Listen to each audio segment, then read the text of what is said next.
안녕하세요, 하이킹입니다. 오늘도 자본주의 게임에서 오늘은 이제 우리가 빚이라고 얘기하는 대출에 관련된 이야기를 좀 하려고 하는데요. 대출이라고 하면 보통 이분법으로 생각을 많이 하거든요. 이게 뭐 나쁜 거다라고 생각하시는 분들이 사실 더 많고, 그 다음에 이제 좀 투자를 하시는 분들은 레버리지다. 이제 뭐 대출을 이용해서 좀 더 큰 수익을 얻을 수 있으니까 이게 뭐 선한 거기도 하다라고 얘기하는데, 사실 대출을 저는 이분법적으로 생각을 하는 것보다는 그냥 대출은 대출이다 라고만 이제 생각을 하는 편이에요. 이거를 내가 어떻게 잘 활용하느냐에 따라서 선이 될 수도 있고 악이 될 수도 있는 거기 때문에 꼭 대출이 뭐 선이다, 악이다 이런 건 아니라고 생각을 합니다. 왜냐면 보시면 일단은 우리를 지켜주는, 우리한테 테두리를 만들어주는 이 정부도 대출을 받아요. 네, 국채라는 이름으로 정부도 대출을 받아서 나라를 운용을 합니다. 그러면 이게 악이라고 하면 정부는 대출을 받으면 안 되겠죠. 근데 정부도 대출을 받는다는 것 자체는 이거는 이제 악이다라고 표현을 하기에는 조금 잘못된 표현일 수 있다. 네, 이렇게 생각을 합니다. 그러면 이제 정부가 아닌 이제 우리 같은 이제 개인으로 볼 때는 보통 이렇게 A랑 B가 있으면 A가 뭐 예를 들어서 한 10억 정도가 되는 여윳돈이 생겼어요. 여윳돈. 그러면 근데 이제 여윳돈이라는 거는 말 그대로 지금 당장 쓸 곳은 없지만 그냥 이렇게 여유가 있이 그냥 갖고 있는 돈을 우린 여윳돈이라고 하죠. 근데 이제 B 같은 사람은 사업 아이템도 있고 투자를 할 곳도 있고 근데 이제 돈이 없어요. 그래서 이제 B 같은 사람이 A한테 돈을 빌려달라고 하는데 또 A는 몇 년 후에는 또 돈이 쓸 곳이 있을 수도 있죠. 뭐 예를 들면 뭐 자녀를 유학을 시킨다든지 아니면 뭐 교육, 뭐 결혼, 뭐 이렇게 몇 년 후에 또 다른 뭐 사업 이런 것 때문에 좀 이런 부분이 서로 이해관계가 맞지만 좀 애매한 부분이 있어요. 그래서 이거를 이제 가운데에서 역할을 해주는 게 사실은 이제 은행이에요, 은행. 그래서 우리는 은행에 예금을 하고, 또 B라는 사람은 그 예금 받은 걸 기준으로 또 대출도 받죠. 그래서 은행이라는 게 있기 때문에 이렇게 예금과 대출이 가능합니다. 가능한데, 만약에 여기에서 추가적으로 뭐 B라는 사람이 돈을 갚아야 되는데 이제 안 갚아요. 그럼 이제 채무 불이행이 되는 거고, 그렇게 해서 안 갚은 상태에서 A라는 사람이 은행에 가서 내가 예금한 10억을 다시 돌려달라 라고 했을 경우에 문제가 생길 수 있죠. 그래서 그 문제를 또 방어하기 위해서 A뿐만 아니라 C, D, E라는 사람으로 또 예금을 받아요. 그럼 결국 이 사람들이 예금한 돈으로 A한테 다시 돈을 내어줍니다. 이게 이제 은행의 기본 시스템이거든요. 그래서 좀 이거를 알고 이제 대출은 이렇게 움직인다라고 제가 말씀을 드린 게 정부도 결국에는 한국은행이라는 곳에서 대출을 받고 우리도 은행이라는 시스템을 통해서 대출을 받습니다. 그래서 이게 결국에는 문제가 있는 거라면 나쁜 거라면 정부도 한국은행에서 대출을 안 받을 것이고 그리고 정부도 개인들이 은행이라는 창구 시스템을 통해서 대출을 받을 수 없게 해야 되는 게 맞다는 거예요. 그래서 저는 대출 꼭 악이다 라고 표현을 하지는 않는 게 좋겠다. 네, 그렇게 하지 않으셨으면 좋겠다. 그래서 이걸 조금 정리해서 보시면 정부도 국채 발행을 통해서 대출을 받는 거고 은행은 예금과 대출을 활용해서 사실은 좀 돌려막기 하는 시스템이에요. 돌려막기.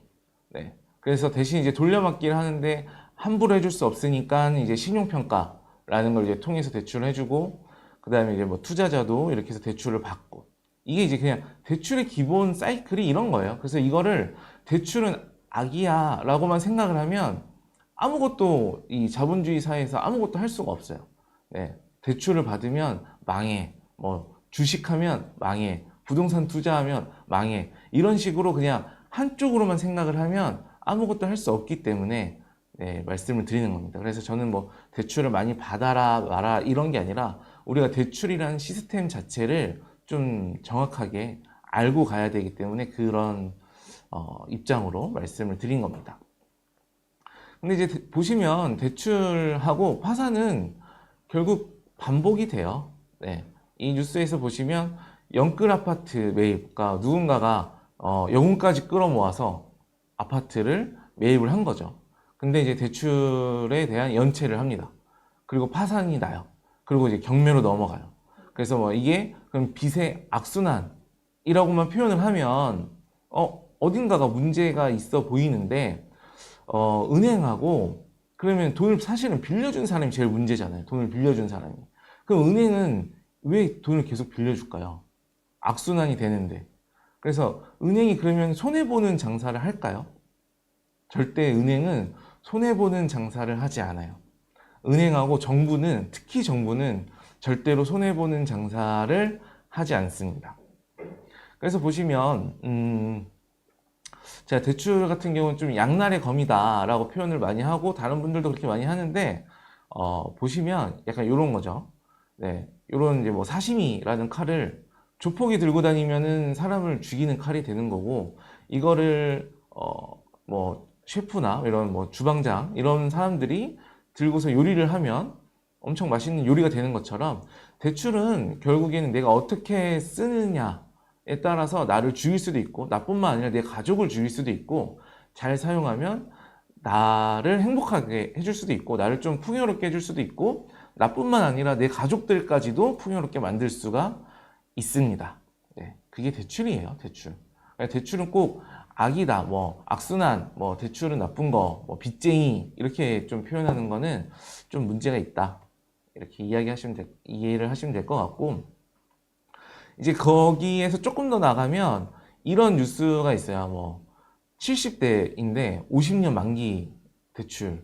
그러면 70대라고 하는 거는 뭐 70살부터 79살까지인데, 70살이라고, 제일 젊은 70살이라고 했을 경우에도 120세에 대출을 다 갚는 건데, 이게 뭐 말이 되냐 안 되냐, 이게 윤리적으로 틀렸다, 막 이런 이야기들을 하면서 대출에 좀 잘못됐다 이렇게 이야기를 하는데,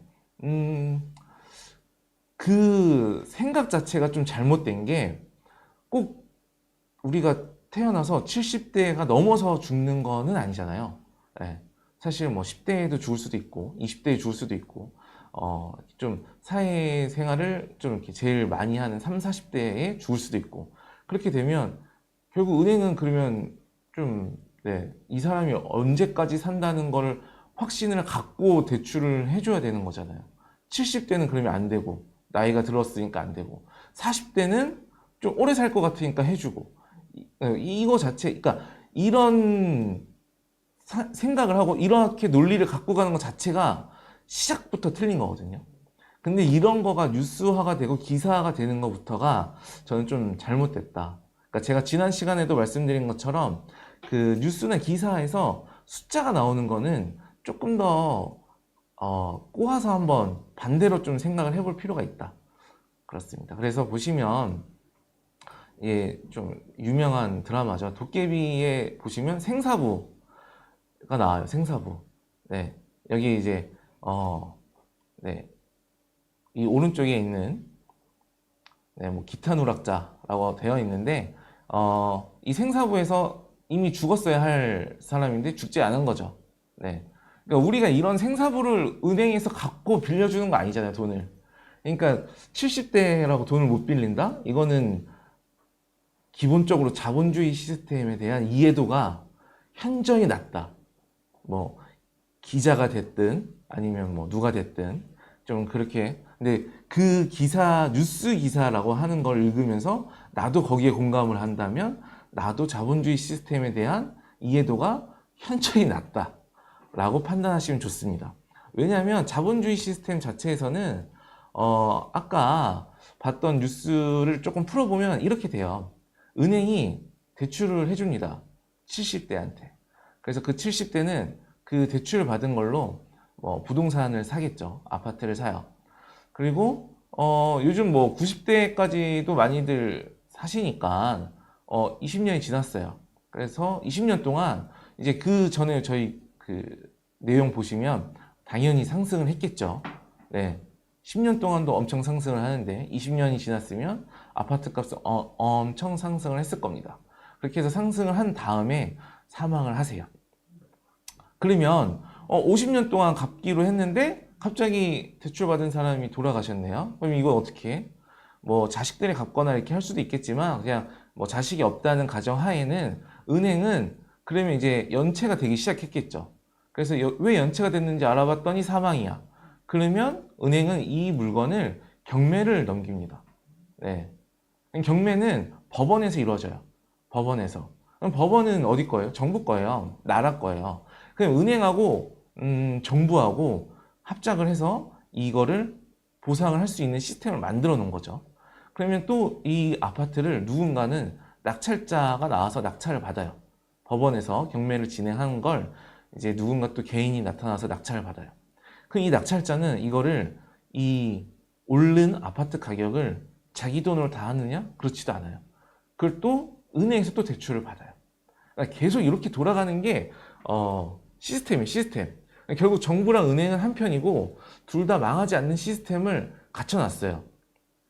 그래서 거기서 우리는 이거를 어떻게 이용을 할 거냐? 뭐 연끌 매입해서 뭐 파산을 했다. 파산을 한 사람도 있겠죠. 네. 대출에 대한 뭐 이해도가 떨어졌거나 아니면 예상치 못한 뭐 사업에 실패를 했거나 뭐 아니면 예상치 못하게 내가 계획대로 뭐 이렇게 회사를 다닐 거라고 생각을 했는데 갑자기 회사가 망했거나 뭐 이럴 수 있으니까 그러니까 좀 잘 이용하면 충분히 네, 가능하다. 네. 뭐가 가능하냐? 나의 삶이 윤택해지는 게 가능하다. 대출은 나의 삶을 윤택하게 만들어줄 수도 있다. 꼭 나를 빚쟁이, 파산 이걸로만 만드는 건 아니다. 네, 그런 생각을 가지셨으면 좋겠습니다. 그래서 대출은 이렇게 보시면 자본주의 좀 기본 시스템입니다. 기본 시스템.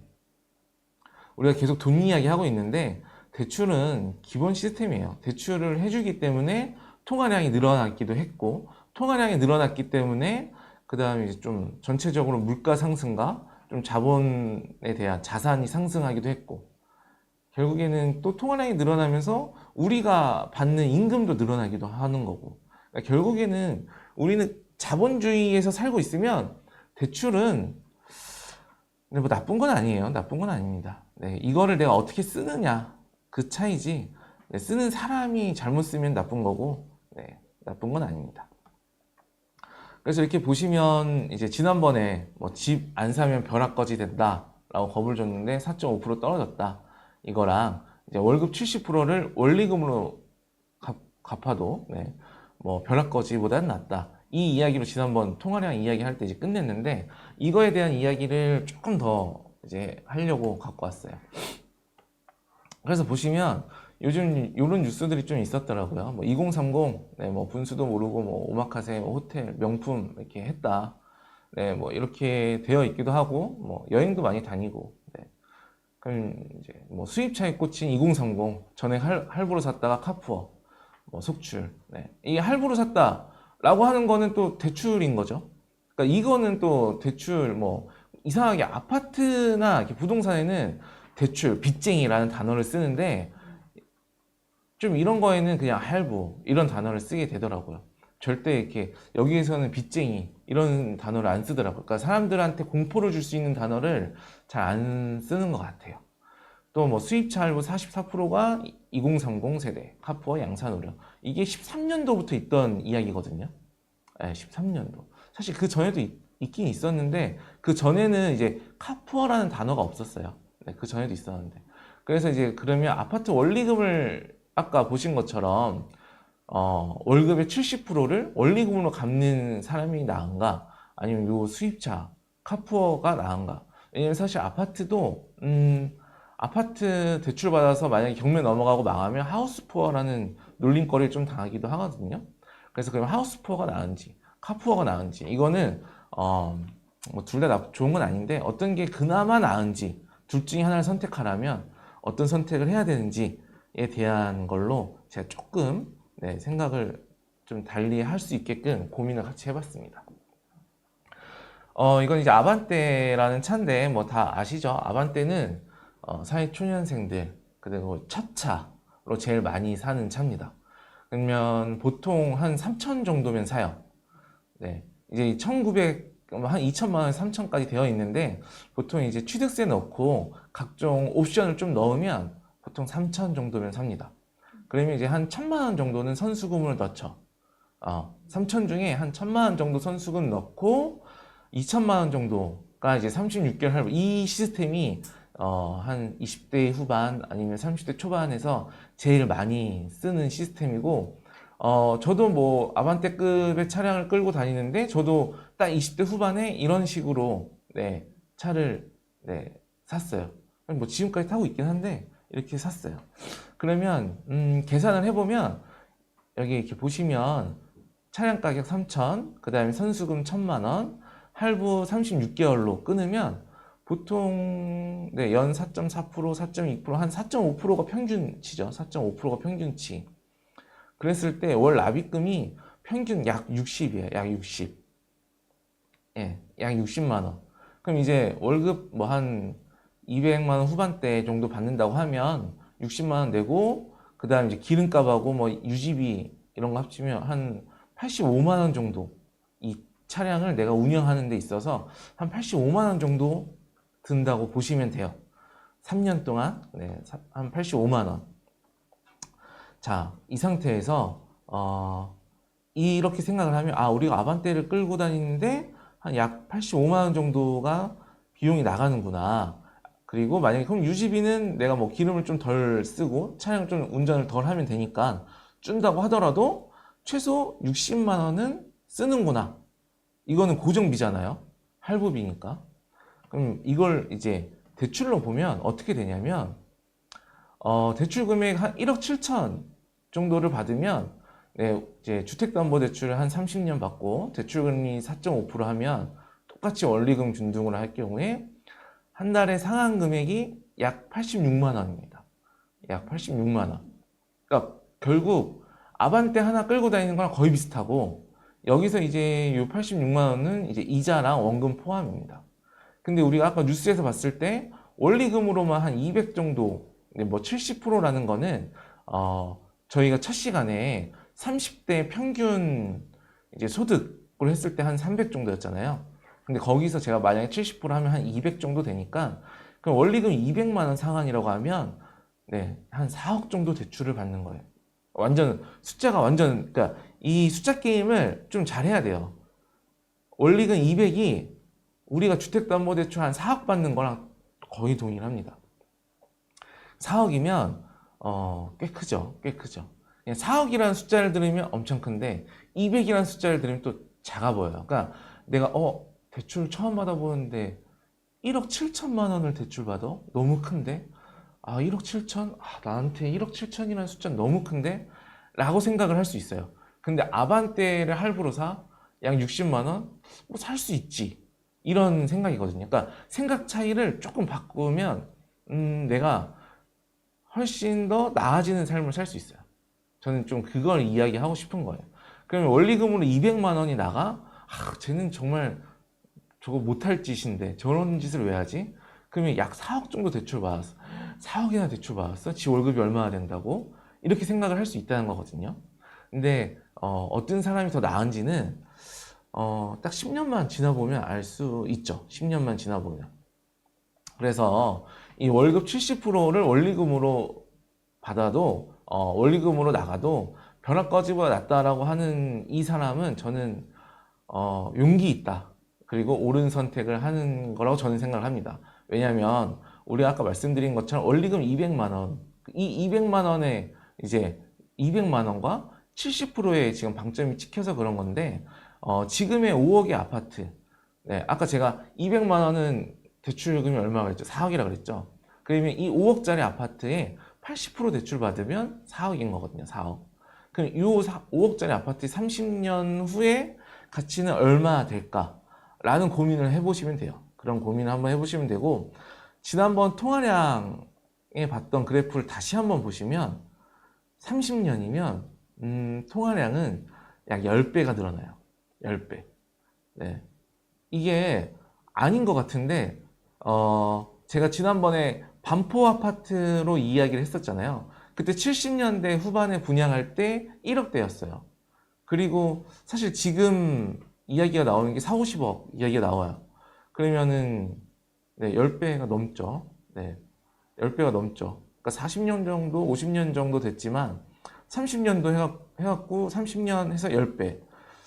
그러면 뭐 5억짜리 아파트도 충분히 10배까지는 아니더라도 만약에 7배만 된다고 해도 200만 원씩 갚는 게 훨씬 낫지 않나요? 네. 차는 10년 뒤에는 네, 10분의 1도 못 받을 확률이 높은데. 그러니까 어떤 선택을 하는 게 좋은 건지를 다시 한번 생각해 보자는 거예요. 둘 중에 내가 하나를 선택을 해야 된다면 네, 한번 생각을 해보시고 그리고 처음에 갖고 왔던 그래프 이 표죠. 보시면 2014년부터 23년까지 네, 전국 아파트 그다음에 서울 아파트 가격 그러니까 이것만 봐도 네, 14년도에 3억 정도 했던 3억 초반이던 게 네, 전국으로는 4억 후반이 됐고 네, 서울은 5억 후반이던 게 거의 13억 정도가 됐죠. 10년 동안. 그러니까 네, 어떤 선택을 할지는 여러분들이 잘 생각을 해보시면 될 것 같습니다. 네. 그러니까 대출은 잘 이용하면 된다. 잘 이용하면 네. 무리하지 않게 잘 이용하면 전혀 문제될 거 없다. 네. 그래서 좀 대출을 사실은 요거하고 이제 가계부채, 네, 뭐 가계부채, 그다음에 뭐 한국, 뭐 국가부채 이렇게 해서 지금 좀 말이 많은데 이 두 개로 제가 좀 이번에는 분리해서 이야기를 하려고 갖고 왔습니다. 그래서 이제 다음 시간에는 요 한국 네, GDP 대비 가계부채 비율 4년째 세계 1위 네, 좀 무섭죠. 네, GDP 대비 가계부채 4년째 세계 1위. 근데 요 기사 쓰신 분은 좀 잘못됐어요. 4년째 아니고요. 한 15년째예요. 15년째. 15년째 세계 1위고 네, 이분 지난번에 제가 뭐지? 둔촌주공 할 때 갖고 왔던 거고 뭐 이런 것도 마찬가지고 지금 이런 게 이제 유튜브에 엄청 많더라고요. 그래서 이 부분에 대해서 한번 같이 고민하기 위해서 이 부분도 다음 시간에 준비를 했으니까 네, 같이 보시면 좋을 것 같습니다. 오늘은 그래서 대출에 관련된 제 생각, 대출이 나쁜가, 나쁘지 않은가. 네, 근데 사실 이분법 쪽을 생각할 게 아니라 대출은 잘 이용하면 된다. 네, 아까 우리 사시미 칼처럼 네, 내가 조폭이냐, 아니면 내가 뭐 유명한 셰프냐. 이왕이면 셰프가 되시는 게 좋겠죠. 그래서 오늘 대출에 대한 이야기는 여기까지 하도록 하겠습니다. 네, 감사합니다.